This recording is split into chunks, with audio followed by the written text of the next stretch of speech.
نحمده ونصلي ونسلم على رسوله الكريم اما بعد فاعوذ بالله من الشيطان الرجيم بسم الله الرحمن الرحيم قال الله تبارك وتعالى في القرآن المجيد يا أيها الذين آمنوا أطيعوا الله وأطيعوا الرسول صدق الله العظيم۔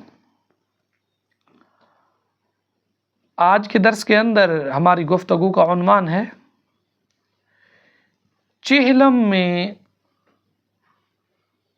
کیا 3 چاند گزرنے کی کوئی شرعی حیثیت ہے؟ یعنی لوگ اپنی جانب سے کچھ نہ کچھ رسمیں بنا کے بیٹھے ہوتے ہیں، جی اس دن نہ کیا جائے چہلم، اس دن کیا جائے، پورے 40 دن نہیں ہونے چاہیے، 35 دن ہونے چاہیے، 32 ہونے چاہیے، 30 سے اوپر ہونے چاہیے، فلانا دن نہیں ہونا چاہیے، فلانا مہینہ نہیں ہونا چاہیے۔ آیا کہ اس کی شرعی حقیقت کیا ہے؟ یاد رکھیے چہلم ایصال ثواب کے لیے ہوتا ہے، اس کے لیے کوئی خاص دن مقرر نہیں ہے،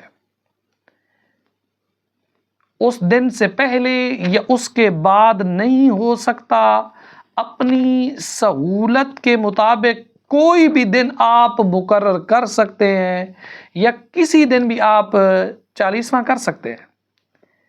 ایصال ثواب، دعائے مغفرت اور فاتحہ یہ مستحب امور ہے، شرعاً لازم اور ضروری نہیں ہے، اور دنوں کا تقرر کرنا فلاں دن ٹھیک ہے فلاں نہیں ٹھیک ہے، یہ آپ کی اپنی من مانی باتیں ہیں، شریعت کے اندر اس کا کوئی لینا دینا۔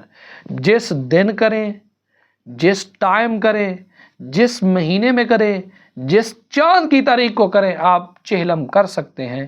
اللہ ہمیں عمل کی توفیق عطا فرمائے۔